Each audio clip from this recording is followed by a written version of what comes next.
Saya ada tugas calon guru penggerak untuk mewawancarai beberapa kepala sekolah terkait praktik pengambilan keputusan. Bolehkah saya mengajukan beberapa pertanyaan kepada Bapak? Silakan. Begini Pak, selama ini bagaimana Bapak dapat mengidentifikasi kasus-kasus yang merupakan dilema etika atau rujukan moral? Terima kasih atas pertanyaan ini. Pertama kali tentu saya melihat dulu dari segi hukum, apakah kasus tersebut melanggar hukum. Maka kalau sudah itu kasus melanggar hukum, maka tentu benar lawan salah jadinya. Kalau dia nantinya cara mengatasi atau mengatasinya, maka keputusan itu akan diambil antara benar dengan salah. Bila nanti salah dengan benar, maka dia itu masih ke ranah hukum. Namun bila benar dengan benar, maka itu masuk ke dilema etika. Nah, kalau dia masuk dilema etika, ya kita lebih menekankan pengambilan keputusan yang tepat dan bijaksana, karena tidak ada keputusan yang salah di dalamnya. Sedangkan keputusan moral, jadi kita harus dengan rujukan moral. Tapi kalau dihukum maka jelas itu nanti masuknya kepada benar lawan salah. Saya rasa itu yang lebih konkret untuk jawabannya yang kasus-kasus ini.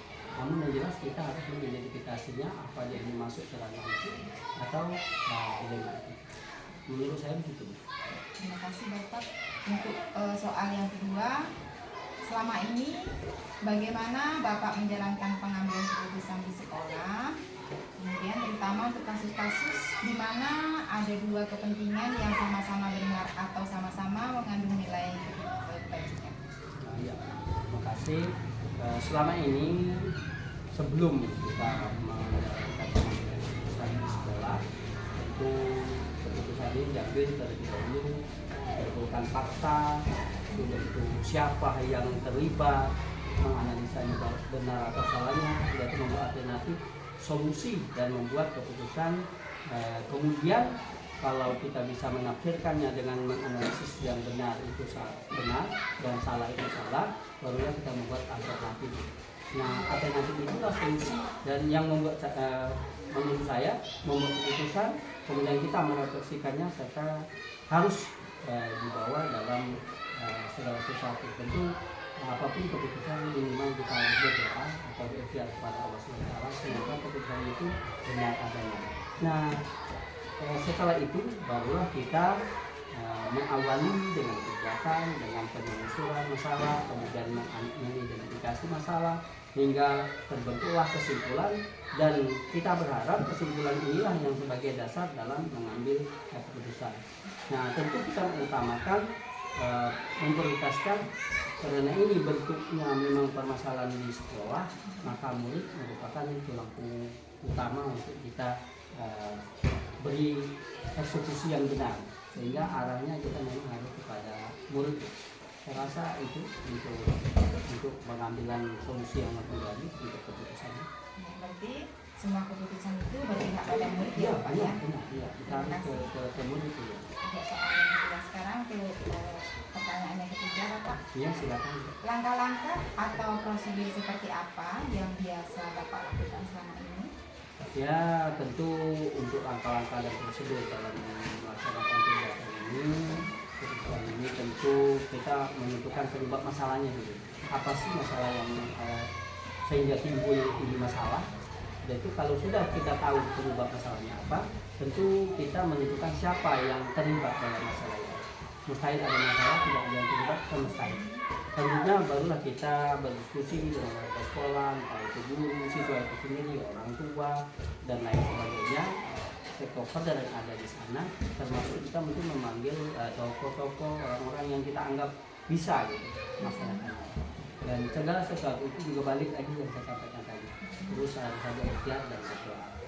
Nah, dalam mengklarifikasi masalah, mengidentifikasinya, tujuan khusus yang diinginkan memeriksa berbagai kemungkinan untuk mencapai tujuan dan melakukan keputusan. Terus perlu diingat mengidentifikasi masalah itu dilakukan diskusi dengan pihak yang terlibat untuk mengambil keputusan yang terbaik, sehingga siswa yang tadinya mungkin terbebani dengan kita mengambil keputusan terbaik, maka siswa ini akhirnya akan mengarah kepada yang lebih baik, dan permasalahan ini insya Allah akan selesai. Saya rasa itu. Berarti untuk yang poin ketiga ini pentingnya diskusi, Ya, diskusi dengan pihak-pihak yang ya. terkait dalam masalah ini, Bapak ya. Diskusi, Oke. kalau tidak ada diskusi itu susah kita mengambil keputusan. Sekarang pertanyaan keempat, Bapak. Hal-hal apa saja yang selama ini Anda anggap efektif dalam pengambilan keputusan pada kasus-kasus di Lima? Ya, hal-hal yang teramat penting kalau saya dalam mengambil keputusan khusus untuk kasus-kasus Lima etika ini, yang pertama kali dengan menelaah siapa yang terlibat, sudah sifatnya urgent atau tidak, dan kasus itu bagaimana, apakah ini masuk kasus urgent dilema atau tidak, terus pengambilan alternatif. Balik tadi yang disampaikan, harus diskusi, kalau tidak itu mustahil. Sudah pun membayangkan sosok panutan, jadi siswa itu mungkin misalnya presidennya Pak Soeharto atau SBY ini dipanutan idolanya, perlu ditekankan sekali, sehingga untuk mengambil keputusan secara bijaksana. Jadi yang terakhir dengan mempertimbangkan situasi dan kepentingan yang terlibat, terutama balik lagi kepada siswa, penekanannya kembali ke siswanya. Jadi untuk yang keempat ini dalam pengambilan keputusannya bisa dipelajari atau diambil dari sosok idola Ya, panutan sosok kita, idola, supaya kebijakan yang diambil itu bisa arif dan bijaksana. Ya, Kemudian untuk soal yang kelima, pertanyaan kelima, hal apa saja yang selama ini merupakan tantangan dalam pengambilan keputusan pada kasus-kasus di Lima etika? Ya, tentu setiap ada masalah pasti ada tantangan, terutama apalagi masalah di dalam kasus. Tentu pertama kali hal-hal yang menurut saya itu yang pertama adalah mencari keputusan yang terbaik. Itu tantangannya luar biasa. Kadang kita sudah berbuat baik, kayaknya ini belum baik, apalagi dengan yang bermasalah. Jadi perasaannya ini mungkin di anak kita atau tidak sama. Yang kedua, di saat keputusan itu diambil bertentangan dengan keputusan dari mana gitu. Kadang kita sudah A, mungkin komite ngomong ini B. Nah, itu juga jadi dilema oleh kita. Yang terakhir perlu kegiatan yang sifatnya melanggar prinsip itu kadang itu kita memang harus lebih banyak pendekatan persuasi. Itulah dilema yang kadang tidak semata-mata kasus itu langsung selesai.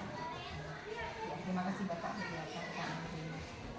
Sekarang pertanyaan selanjutnya, apakah Bapak memiliki sebuah kata-kata atau jadwal tertentu dalam sebuah penyelesaian kasus di Lima etika? Apakah Bapak langsung menyelesaikan di tempat atau memiliki sebuah jadwal untuk menyelesaikannya? Bentuk atau prosedur seperti apa yang Bapak jalankan? Ya, terima kasih untuk pertanyaan yang tenang. Kalau saya jika masalahnya urgent, nah itu waktu itu langsung diputuskan. Tapi jika masalahnya berat dan itu perlu harus pendekatan persuasif, dilakukan proses seperti yang tadi yang saya jelaskan dari awal tadi. Sudah itu sesuai dengan tingkat kompleksibilitas kasus yang terjadi. Kalau kasusnya itu berat, tentu kita harus step by step mencari solusi yang terbaik sehingga nanti dapatlah mengambil keputusan yang terbaik. Saya rasa itu jadwal sesungguhnya. Kalau ada masalah baru ada kegiatan. Saya rasa itu. Terima kasih Bapak. Berarti memang semuanya perlu diskusi. Ya, sangat Diskusi betul. dan tergantung kompleksitasnya. Betul. Urgent atau tidak gitu ya Iya, Bapak. iya.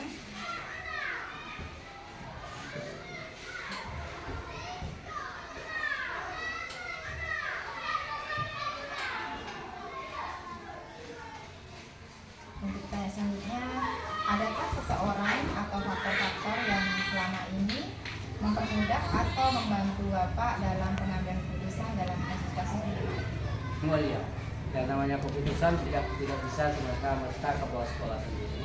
Tentu harus ada orang-orang lain yang terlibat, terutama warga sekolah, mengajak warga sekolah, seperti saja hal yang ada, wali murid, komite, orang-orang yang memiliki kedekatan dengan permasalahan itu, tidak itu tadi ada tokoh idola dan lain sebagainya.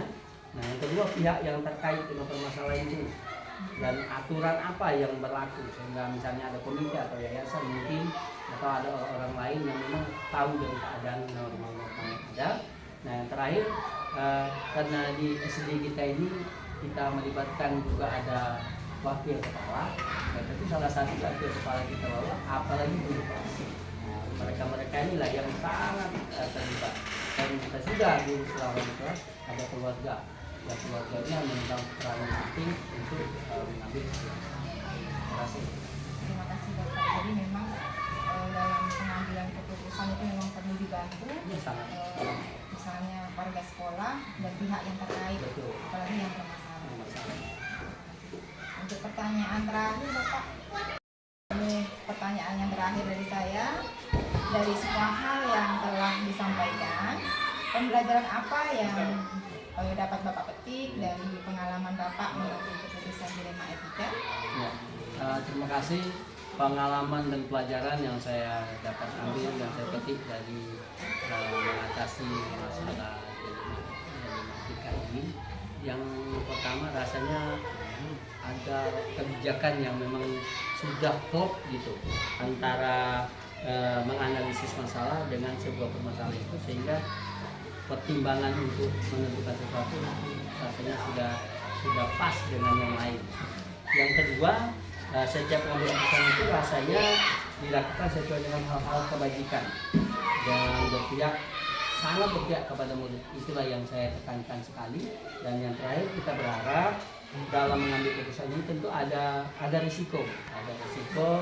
Nah, maka biasanya buat kita yang sudah malang melintang dalam masalah ini, tentu keputusan memang harus yang paling meminimalisir risiko yang akan terjadi. Nah, kalau ini sudah klop semuanya, maka yakinlah keputusan yang kami ambil rasanya lega, begitu selesai masalah lega, karena keputusan bukan kita sendiri.